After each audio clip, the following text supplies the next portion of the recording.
So, China has 9 times the industrial robots that America has. Their top AI model is just 3% behind us.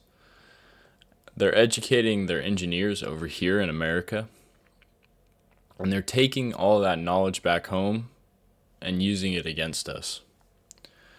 And they don't have restrictions or the debates that we have.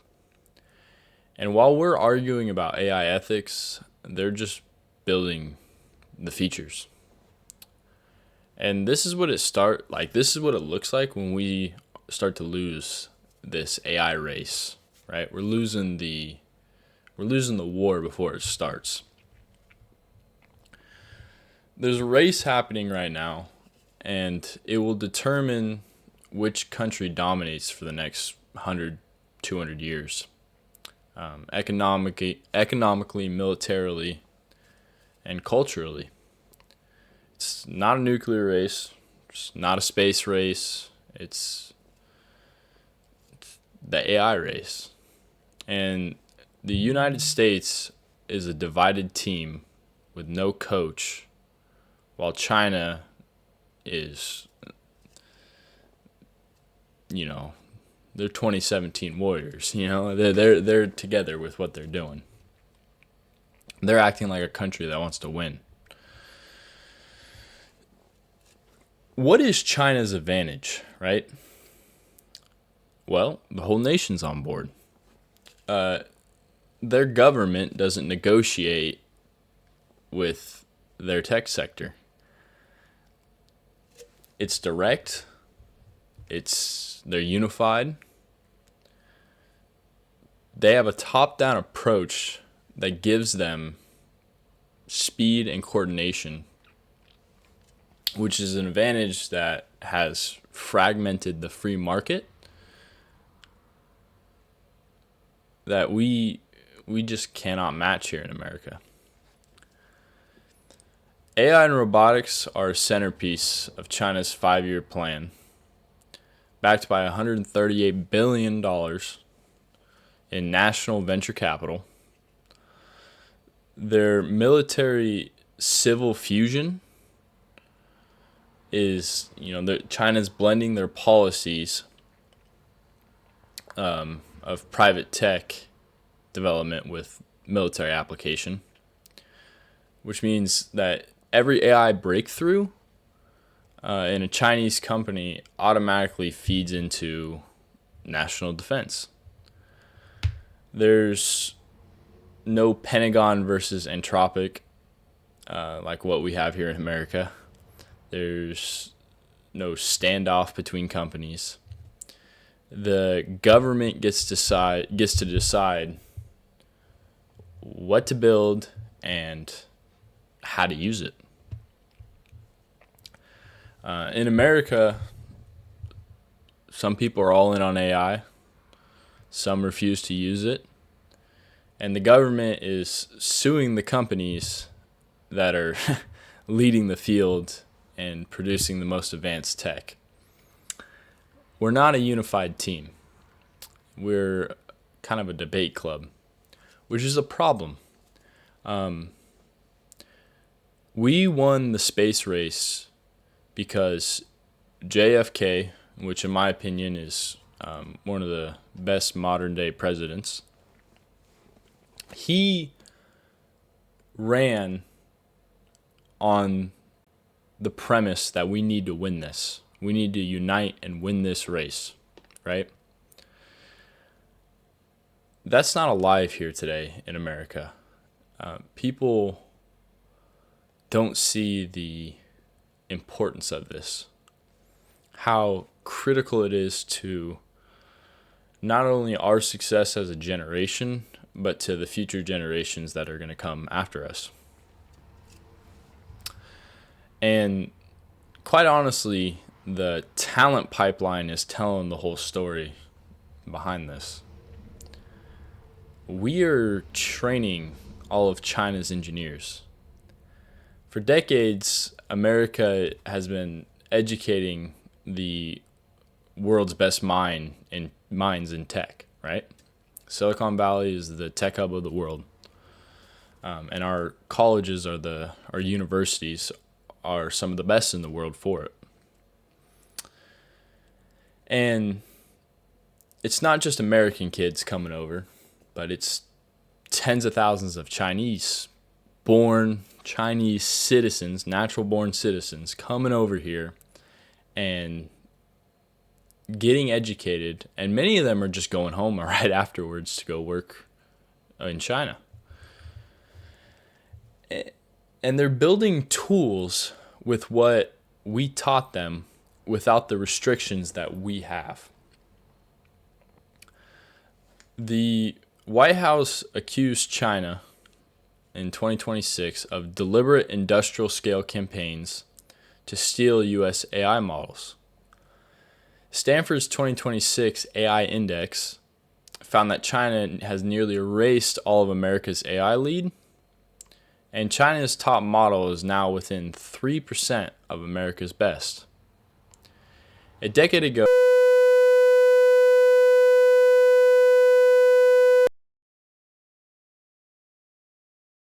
it's not enormous anymore.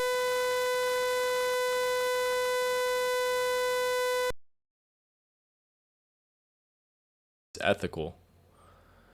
They ask, does this advance the agenda of our nation? What is the net gain? Those are fundamentally different questions, and they produce faster results. You can debate whether it's right or wrong, but you cannot debate what it produces. And if you really look at, honestly, it's kind of Asian cultures, they think multi-generational, whereas here in America, we think quarterly. Not necessarily China, but again, Asian cultures, like in Japan, the world's oldest businesses are in Japan. I mean, some of them are pre-biblical times and they're still open today, right? Whereas here in America, we optimize for quarterly earnings, right? And we don't necessarily think long term. We care about how can we have the best numbers each quarter, right? How can we increase shareholder profits versus where will this company and our future generations be? What are we setting up for them? And this gets even more dangerous when you think about it in terms of warfare. As we can see with the current wars going on today, drone warfare and robots being in war, they're the future, right? China is building an army that may not need soldiers in the traditional sense. AI-powered robotics combined with military-civil fusion means they could field autonomous weapons that, like, they can produce them at a scale that America can't even fathom. China leads the world in industrial robot installations, 295,000 per year versus America's 34,000, nearly 9 times more. Chinese company Unitree alone manufactured over 5,000 humanoid robots just last year. China's military doctrine explicitly focused on intelligentizing warfare, using AI to counter U.S. military strengths, particularly in the South China Sea and around, Taiwan, because China wants Taiwan. And U.S. lawmakers are now publicly warning that America is ceding the robotics lead to Beijing. Modern warfare is changing, and we don't know what it looks like. We're we're at a point in history very similar to World War One, where we have all this new technology, and it's going to change what warfare looks like. And when that change happens, America is going to lose its edge. We are not going to be the number one military power. And the country that can field the most autonomous and intelligent systems like drones, robots, AI targeting, they have the advantage in warfare. It is no longer troop superiority or ship superiority or tank superiority. It's all about tech. China is building that. They're building that country that's going to be number one. And we're still arguing about content modernization. So what does this mean for you personally? Why? Who cares, right? Why should you care? This isn't just a geopolitical story. It affects your job, your career, your value in the economy. It affects your kids, their kids, the state of your nation. Maybe you don't have pride in it. I don't know. The people who understand and use AI will have a higher chance to resist what is going to happen, and they have an enormous advantage over those who are resisting AI.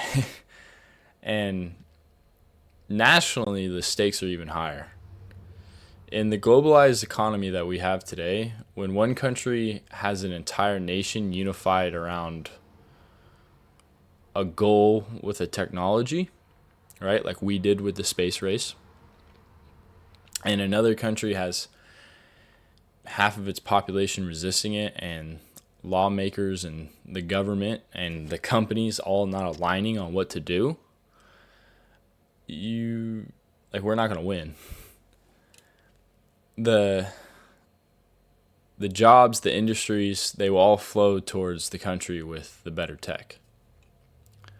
The country that is going to be moving faster because the better tech. If you refuse to use AI tools because you're suspicious of them, China thanks you. The resisting the modern technology is not noble. Don't be a boomer and be one of those, I'm not going to use it. You're stupid if you don't. An idiot. It's a handicap. Learn the tools, use them, not because they're perfect, but because the alternative is getting left behind by people who don't share the same hesitation. China's not going to be waiting for America to figure it out. They're moving with a sense of urgency and agency, with national unity, and with zero moral hesitation. Right? They're purely going for what can we create.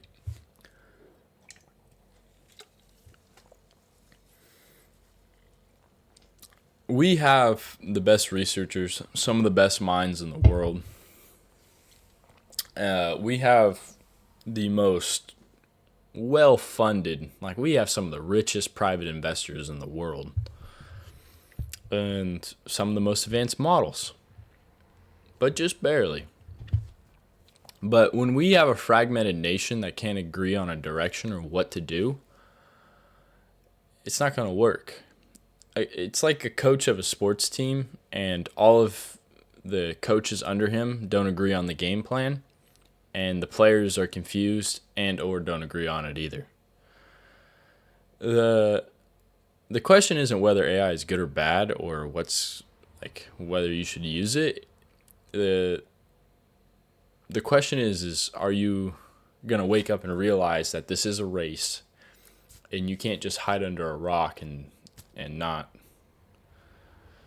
use it. You can't stand on the sidelines and watch someone else just absolutely maul you. These are my thoughts on the AI race and what I think we need to do as a nation to win this race. We need to bring back the same spirit that JFK embedded in American society to win the space race. If this made sense, like and subscribe, and I will see you guys next time.